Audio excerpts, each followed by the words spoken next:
네, 여러분 반갑습니다. 하나님께서 오늘 우리에게 주시는 축복의 말씀 고린도전서 15장 52절을 통해서 썩지 아니할 몸으로 살아나리라, 이런 제목으로 은혜의 말씀 나누기 전에 본문의 말씀을 제가 받들어 읽겠습니다. 나팔 소리가 나매 죽은 자들이 썩지 아니할 것으로 다시 살아나고 우리도 변화되리라. 아멘. 창세기 2장 17절에 주님이 이렇게 말씀하셨습니다. 선악을 알게는 나무의 열매를 먹지 말라. 네가 먹는 날에는 반드시 죽으리라. 여기서 반드시 죽는다고 하는 말, 히브리어 원어로 보면 무트 타무트라는 말입니다. 말 그대로 해석하면 죽고 또 죽는다는 말인데, 히브리어에서는 어떤 단어를 두 번 반복해서 쓸 때 그것은 강조를 의미하기 때문에, 그래서 반드시 죽는다라고 번역을 했습니다. 그렇다면 여기에서 죽음의 원인은 무엇일까요? 선악을 아는 나무의 열매, 그 속에 사람을 죽이는 어떤 독소가 있었다는 뜻일까요? 그렇지 않습니다. 오히려 선악을 아는 나무의 열매를 먹지 말라, 네가 먹는 날에는 반드시 죽으리라 하시는 그 하나님의 말씀을 믿지 않았기 때문에 죽었습니다. 만약에 그들이 하나님의 말씀을 정녕 믿었다면 그들은 선악과를 먹지 않았을 것이고 죽지 않았을 일입니다.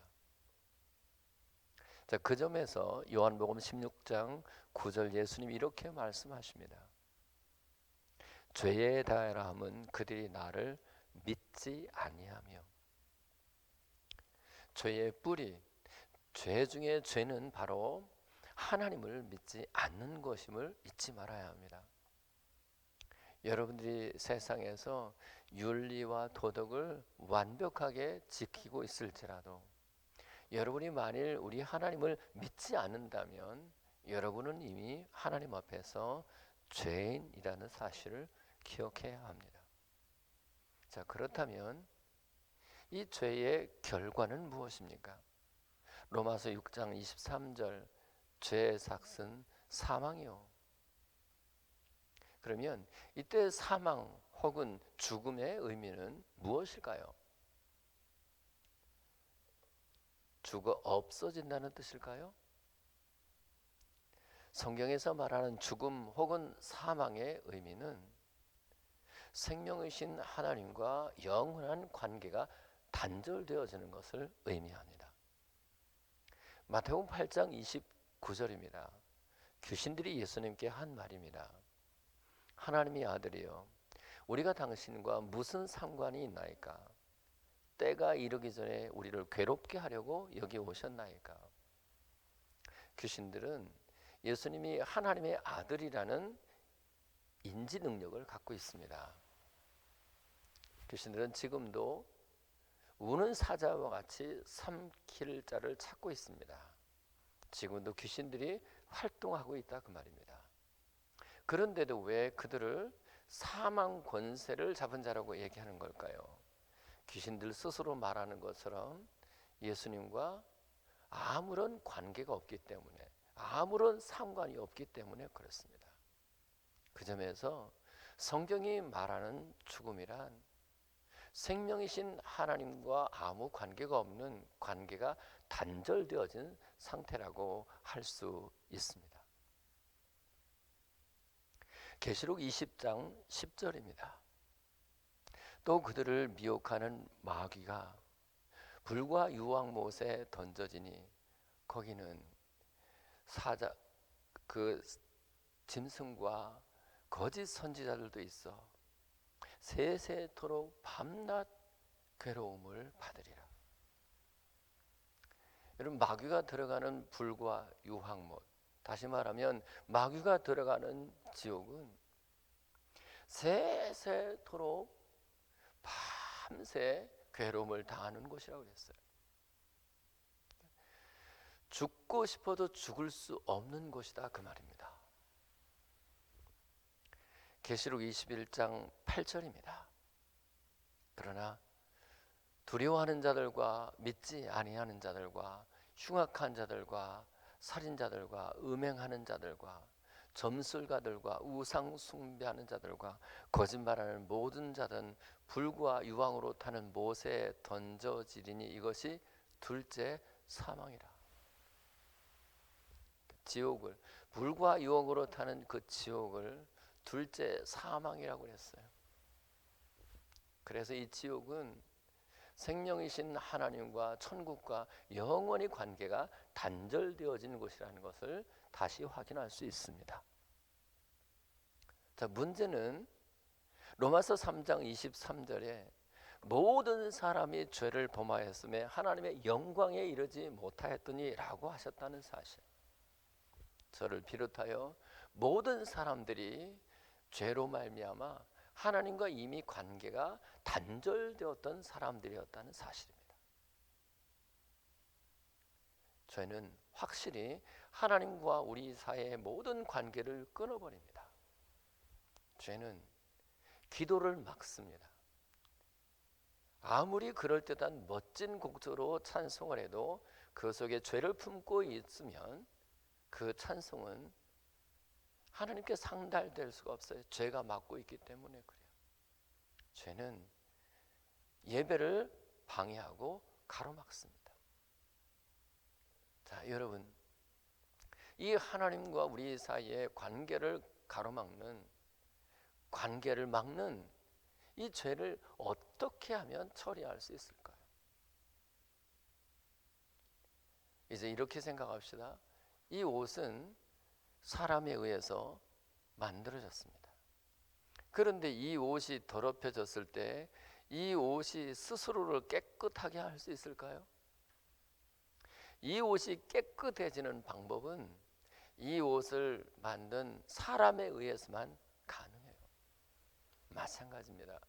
피조물된 우리가 죄를 지었을 때 그 죄를 처리할 수 있는 것은 피조물된 우리 자신에게는 없어요. 우리 안에 죄를 처리하는 방법은 우리를 지어 만드신 하나님께만 있습니다. 그러면 우리 죄를 처리하시는 그 하나님의 방법은 무엇입니까?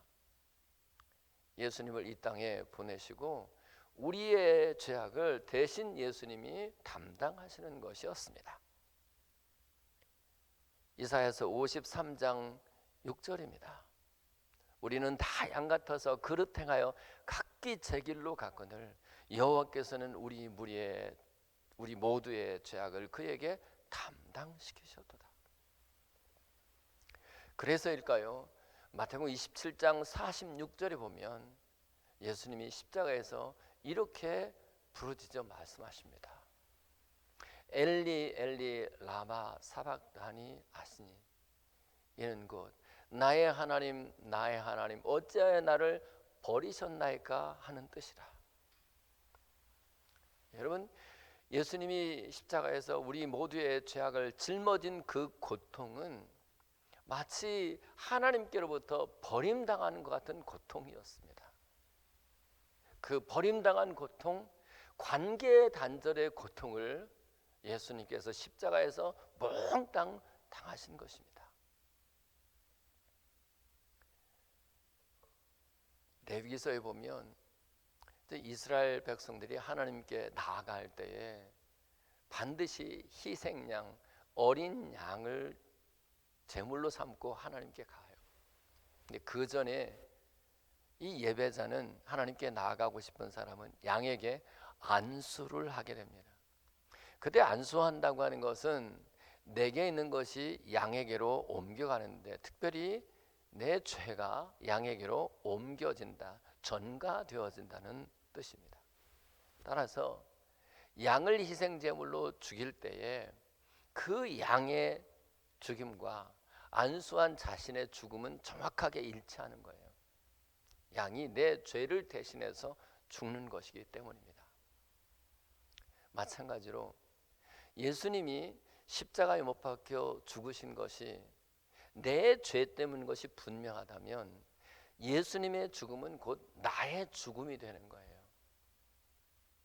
이제 여기서 우리가 한 가지 더 생각할 것은, 예수님은 십자가에서 우리의 모든 죄값을 다 치르셨고, 두 번째는 예수님에게는 애초부터 죄가 없으시기 때문에 사망에 매여 있을 수가 없었어요. 죄의 삭은 사망인데 예수님이 계속 사망에 붙들려 있었다고 한다면 예수님은 그 죄가 여전히 있다고 하는 건 의미겠지만, 예수님은 죄가 하나도 없으시기 때문에 사망 권세를 깨뜨리시고 다시 살아나셨습니다. 근데 우리는 어떻습니까? 이제 내 모든 죄악을 예수님이 대신 십자가에서 치르셨다는 것이 진심으로 믿어지면, 예수 그리스도의 죽음이 나의 죽음이라고 믿어지면, 내가 더 이상 죄가 없다고 간주되는 동시에 예수님의 부활이 나의 부활이 되는 것입니다.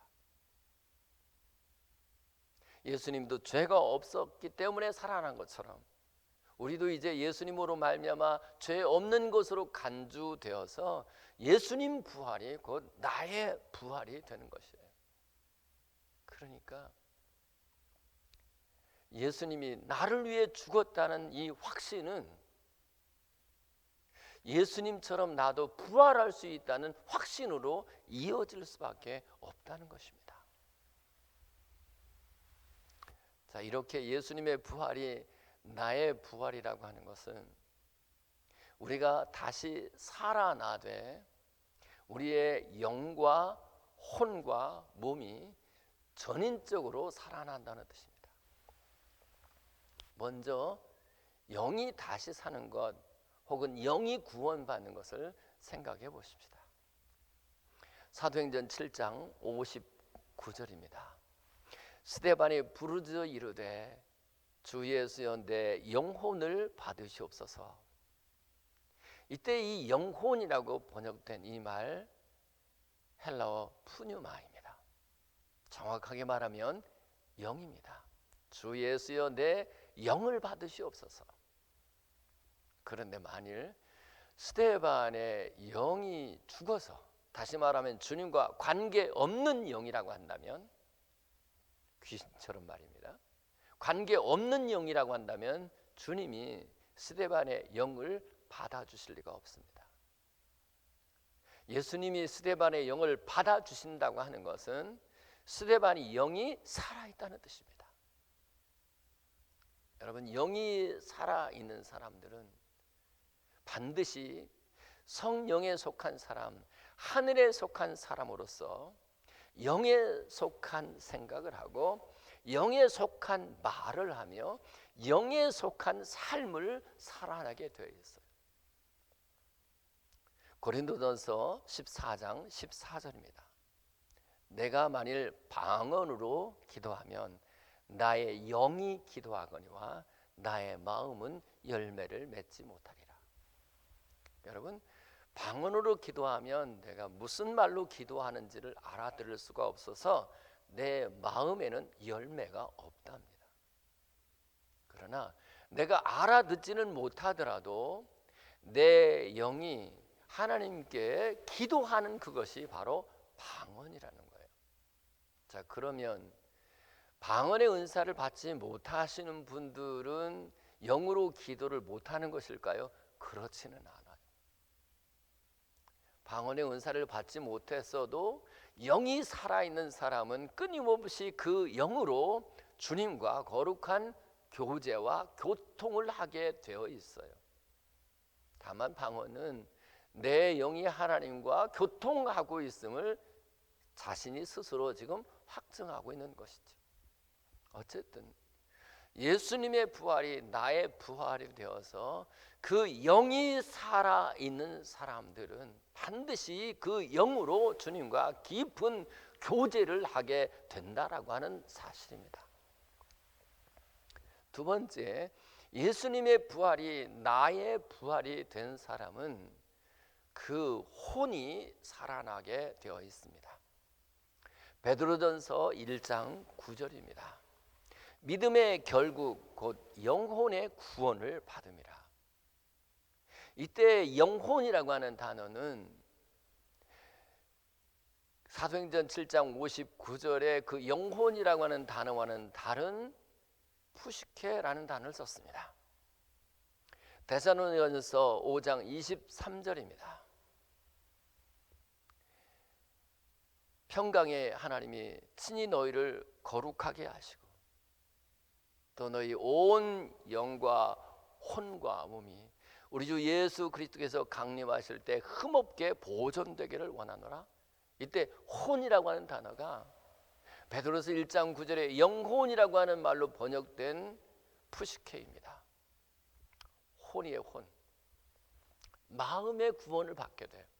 마음이 살아나게 돼요. 그래서 예수님의 부활이 나의 부활이라고 확실히 믿는 사람은 그 마음이 살아나서 전에는 마음이 어두웠다가 이젠 밝은 마음으로 바뀌어져요. 전에는 늘 우울했던 마음이 이제 기쁨으로 변화됩니다. 전에는 늘 낙심하고 절망했던 마음이 이제 소망의 마음으로 살아나게 되어 있습니다. 무엇보다도 예수님의 부활이 나의 부활이 됨으로써 그 마음이 살아있는 사람들은 언제나 무슨 일을 당하든지 감사하게 되어 있어요. 이사야 38장 19절입니다. 산자 곧 산자는 오늘 내가 하는 것 같이 주께 감사하며 주의 신실을 아버지가 그 자녀에게 알게 하리이다. 마음이 살아있는지 여부는 우리가 어떤 일, 어려운 일을 만났을 때 원망하고 불평하는 대신 이 일을 통해서도 하나님이 합력해서 무엇인가 내가 모르는 선을 이루어내실 것이라고 믿고 그 믿음으로 말미암아 감사하고 있다면 그는 예수님의 부활이 나의 부활이라고 믿어서 그 마음이 지금 살아있는 사람이라고 할 수 있어요. 또 하나는 우리 주님의 신실하심, 나를 향하신 주님의 신실하심은 지금 내가 비록 실패하는 것 같은 이 상황에서도 하나님은 여전히 나에게 신실하신 분이야. 그 하나님의 신실하심을 나만 갖고 있지 아니하고 자기 자녀들에게 전하고 있다면 그 사람은 분명히 마음이 살아난 사람이라고 할 수 있습니다. 또 하나 예수님의 부활이 나의 부활이라고 믿는 사람은 반드시 그 몸이 살아나게 되어 있습니다. 로마서 8장 23절입니다. 그뿐 아니라 또한 우리 곧 성령의 처음 익은 열매를 받은 우리까지도 속으로 탄식하여 양자될 것 곧 우리 몸의 속량을 기다리느니라. 그래서 몸이 속량된다. 옛날 성경에는 몸의 구속이라고 표현되어 있습니다. 몸이 구원을 받는다. 몸이 다시 살아난다. 그래서 오늘 본문에서는 본문 고린도서 15장 52절에서 이렇게 말씀하십니다. 나팔 소리가 나매 죽은 자들이 썩지 아니할 것으로 다시 살아나고 우리도 변화되리라. 우리의 몸이 예수님이 부활하신 몸으로 제자에게 나타났을 때 공간을 초월해서 문이 닫혔는데도 들어오시거든요. 동시에 예수님과 제자들과 함께 음식을 나누기도 했습니다. 지금 우리로서는 이해할 수 없는 신비로운 썩지 아니할 몸으로 우리가 다시 우리의 몸이 부활하게 됩니다. 우리의 몸이 다시 살아나게 돼요. 그래서 예수님의 부활이 나의 부활이라고 믿는 사람들은 몸이 다시 살아나는 것을 믿어요. 이게 사도신경의 중요한 신앙 고백이죠. 몸이 다시 살아요. 그리고 우리의 마음이 살고 우리의 영이 살아요. 영이 사는 것은 예수 믿는 그 순간 우리의 영은 이미 살아났어요. 그런데 마음이 살아나는 것은 현재 내가 구원을 누리고 있는 거예요. 그리고 몸이 다시 사는 것은 장래에 얻게 될 구원이에요. 그래서 영의 구원과 이 혼의 구원과 몸의 구원은 미래와 현재와 장래의 구원이에요. 사실은 하나님 입장에서 볼 때는 과거와 현재와 미래는 사실은 한순간이에요. 사람들이 보기에 영과 혼과 육체를 이렇게 사람들이 보기에 나누듯이 사람들 보기에 과거와 현재와 미래가 이렇게 나누어지지만 하나님 보실 때는 그냥 일직선이에요. 그냥 한 점이에요. 여러분, 이제 예수님의 부활이 나의 부활이라고 할 때에 영은 이미 구원을 받았고 현재 내 마음으로 내 예수님의 부활이 나의 부활이라고 믿는 사람은 나의 마음이 살아있는 거예요. 지금 현재 그 살아있음을 여러분들이 어떻게 지금 증거하고 있는지 스스로를 점검하셔야 됩니다. 그리고 이제 훗날 우리가 죽어도 우리의 몸은 다시 사는 것으로서 이렇게 전인적인 구원을 얻게 되는 것이죠. 전인적으로 다시 살아나는 거예요. 이제 말씀을 맺습니다. 오늘 말씀의 핵심은 이거예요. 예수님이 나를 대신하여 십자가 못 박혀 죽으셨다고 하는 것과 나의 죽음을 정확하게 동일시할 수 있는가? 예수님이 정녕 나를 위하여 죽으셨는가? 이것이 믿어지는 사람은 예수님이 부활한 것처럼 나도 부활할 수 있어요. 예수님이 나 위하여 죽으셨고 동시에 예수님의 부활은 나의 부활이라고 꼭 믿으시기를 예수님의 이름으로 축복합니다. 그런 사람들은 그 영이 살았고 그리고 마음은 지금 살아 있으며 몸은 다시 살아나게 될 줄로 믿습니다. 기도합시다.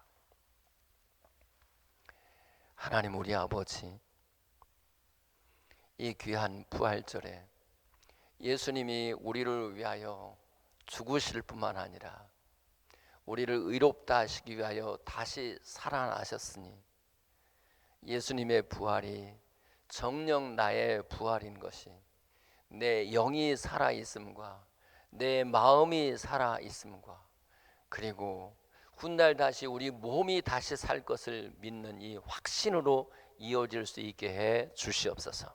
예수 그리스도의 이름으로 기도하옵나이다. 아멘.